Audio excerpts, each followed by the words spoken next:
اور اللہ پر بھروسہ رکھو، کچھ شک نہیں کہ وہ سب کچھ سنتا ہے، جانتا ہے۔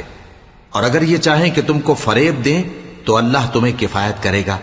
وہی تو ہے جس نے تم کو اپنی مدد سے اور مسلمانوں کی جمعیت سے تقویت بخشی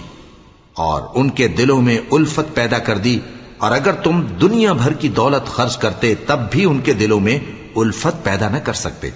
مگر اللہ ہی نے ان میں الفت ڈال دی، بے شک وہ زبردست ہے، حکمت والا ہے۔ اے نبی، اللہ تم کو اور مومنوں کو جو تمہارے پیرو ہیں کافی ہے۔ اے نبی، مسلمانوں کو جہاد کی ترغیب دو۔ اگر تم میں 20 آدمی ثابت قدم رہنے والے ہوں گے تو 200 کافروں پر غالب رہیں گے،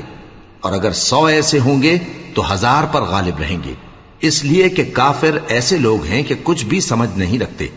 اب اللہ نے تم پر سے بوجھ ہلکا کر دیا اور معلوم کر لیا کہ ابھی تم میں کسی قدر کمزوری ہے، پس اگر تم میں 100 ثابت قدم رہنے والے ہوں گے تو وہ 200 پر غالب رہیں گے، اور اگر 1000 ہوں گے تو اللہ کے حکم سے 2000 پر غالب رہیں گے،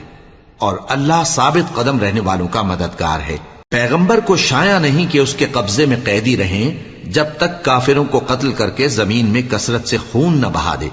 تم لوگ دنیا کے مال کے طالب ہو اور اللہ آخرت کی بھلائی چاہتا ہے،